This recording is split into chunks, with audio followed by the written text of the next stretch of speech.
Sparkly salutations! In my video about predictions for 2021, I said that I think/hope that there's going to be more collections of makeup inspired by video games. And I thought that today it would be fun to talk about the various official and unofficial video game collections that have already been released. There's a collection launching very soon that I am ridiculously excited about, and that is the ColourPop and Animal Crossing collaboration. I have a lot of thoughts about those products, and I'll probably end up just making one video entirely about that. For now, I'll just say that while there are definitely some missed opportunities here, the packaging is adorable, the names they chose are pretty great, the fact that the tinted lip balms are themed around individual fruits is just amazing, and I really want to get the whole collection, which is not something I usually consider doing. Moving on to the only official collaboration I've bought anything from so far, the Wet n Wild Pac-Man collection. This was a super fun set, and it had a whole variety of products. There were lip glosses, lip balm, and scrub, which you can see in this shelf behind me here. A blush palette, an eyeshadow palette, glowy bronzer and blush pearl things, 2 brushes, and nail polishes. I think this collection was done really well, and the theme worked out very nicely. The glosses are named after the ghosts and also the same color as the ghosts, and the lip balm and scrub came in tiny little fruits, and there are little Pac-Man glitters floating inside the brushes, and then the blush and bronzer palettes are, well, pellets, and the colors they put in the eyeshadow palette are the kinds of fun, bright colors you'd expect to see in a Pac-Man palette. Since this was made by Wet n Wild, everything was fairly inexpensive and also pretty easy to get in the US, which I appreciated. Pac-Man isn't one of my favorite games, but I was really glad to see a video game collection that had this much attention to detail. After that wonderful example of how video game and makeup crossover should be done, let's take a look at one that's, how do I put this, one of the worst cash grabs I've ever seen in my life. Mac and The Sims have collaborated before, with some Mac products being digitally available to use in The Sims 4 when you're creating your sim. It's an interesting idea, albeit executed kind of badly. There's a page on Mac's website that lists the products that you can use on your Sims in case you want to match them. Mac recently announced that it was creating a palette for humans to use in collaboration with The Sims, and holy cow, was it disappointing. They've taken a very bland palette that they made a couple of years ago and given it a new cardboard box that says The Sims on it. They didn't bother changing the shade names or the product packaging, they just stuck it in a box and called it a day. Honestly, you'd be better off just putting a sticker that says The Sims on any palette that you already own, and there you go, now you have a palette that's more of a Sims palette than that atrocity. Not too long after the palette was announced, they backtracked and decided not to release it because, well, everyone hated it. The official statement says that they wanted the palette to appeal to everyone, so they picked a universal fan favorite palette from their vaults. Are you sure about that? I don't know who looked at that palette and decided it would appeal to everyone and/or be a good fit for The Sims, but wow. Hello, Editing Lizzie here, and I regret to inform you that Mac has apparently decided to go ahead and release this piece of garbage after all. It seemed like they weren't going to, and I think the launch got delayed or something because it wasn't available online, and now it is. So please do not buy this, because that will teach brands that it's totally fine to take a palette from 3 or 4 years ago, slap a logo on a box, and take your money. Back in late 2016, there was a big collection of skincare and makeup products themed around Pokemon from Korean brand Tony Moly. I'm not sure if it was ever officially available to buy in the US, and I never heard anyone talk about the quality of the products, but it was so dang cute.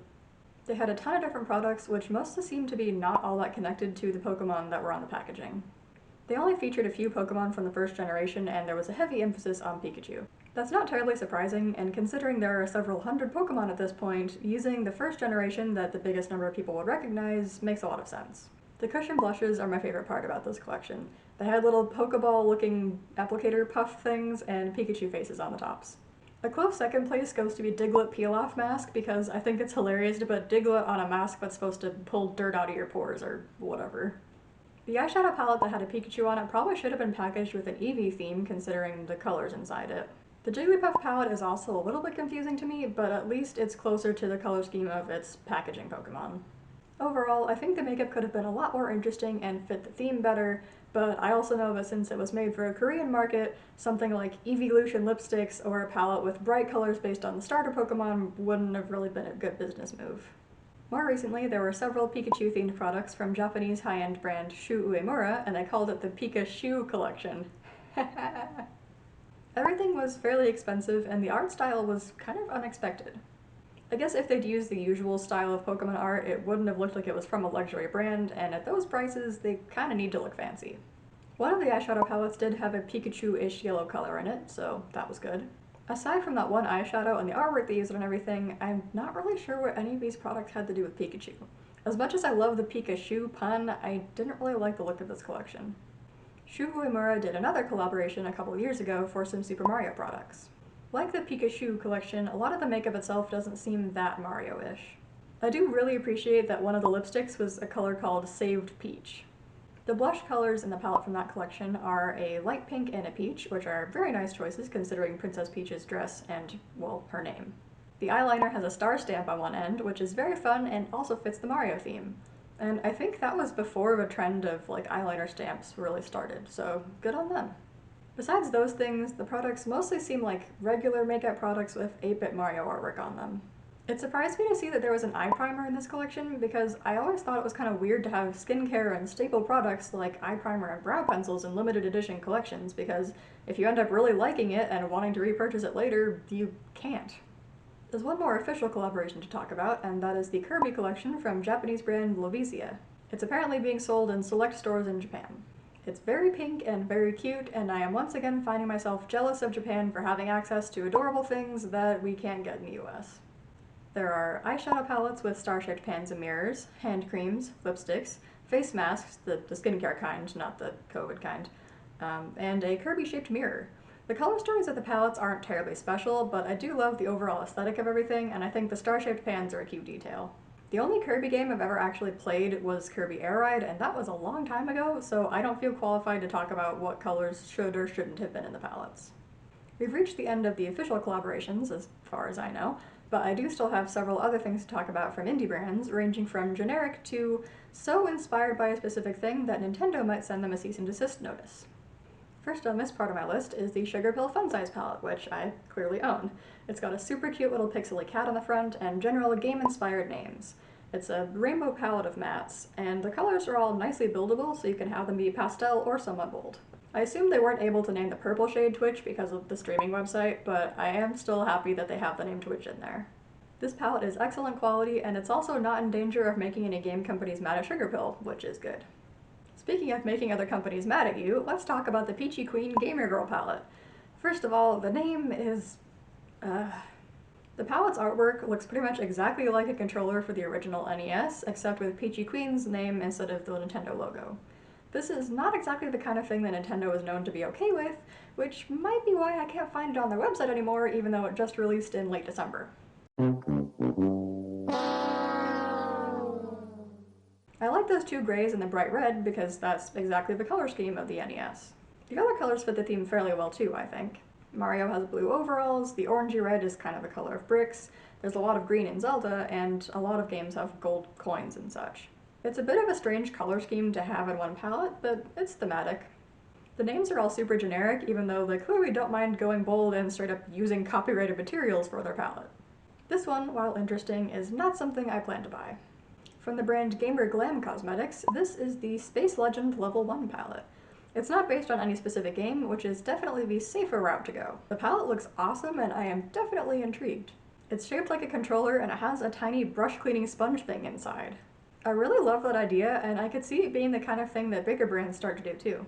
The shades in here are gorgeous and the little affirmations by the mirror are sweet.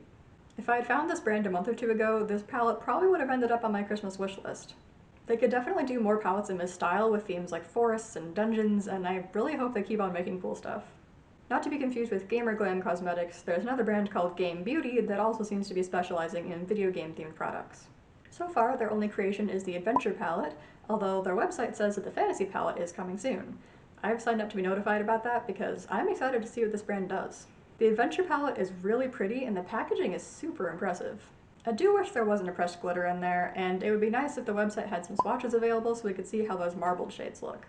Hey, Game Beauty people, if anyone from the company is watching this, if you need someone to take swatch pictures for you, my arms really love having eyeshadow on them. They told me so yesterday.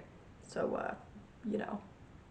Anyway, I like that the shade names are a bit more unique and specific compared to a lot of the other game-inspired palettes. This still doesn't seem to be based on any certain game, but it has very open-world RPG vibes. The The brand Espionage Cosmetics has a lot of game-themed products, as well as things based on TV shows, movies, etc. What I'm most interested in are their compacts that look like game cartridges. Each compact has a mirror and will fit two 26mm eyeshadow pans. They sell single shadows that will fit inside, or you can put in your own. It's quite a unique idea, and the little fake cartridges are adorable. This company also has geeky nail wraps, so if you like using nail wraps but don't want to buy them from a pyramid scheme, then this is another option for you. The last brand I'm going to talk about was around for 9 years, but unexpectedly shut down in late 2019. Shiro Cosmetics started on Etsy with some Pokemon-themed things, and that was one of the first times that nerd-themed indie makeup was ever sold online.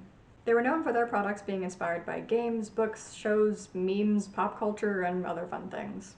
I remember finding their website through Pinterest in 2014 and being super excited about the idea of eyeshadows based on the Hunger Games.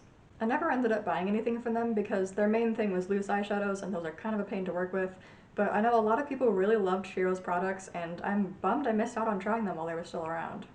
They had things like contouring powder inspired by Benedict Cumberbatch's Sherlock, collections for things like the Avengers and Zelda, and a surprising number of products involving Nicolas Cage. I think Shiro probably inspired a lot of other indie brands and really proved that there is a market for makeup themed around video games and other such geekiness. Even though they've been out of business for over a year now, I wanted to include them in this video anyway. Those are all of the makeup products based on video games that I'm currently aware of, but hopefully more are on the way. And hopefully brands will learn from Mac's mistake and actually put some effort into their collaborations. Let me know if there's a product or collection that I missed. If you like video games, which I have to assume you do if you got this far into the video, then tell me what game you think would make for some fun makeup. Stay safe and remember that in real life there are no NPCs, so try to be nice to people.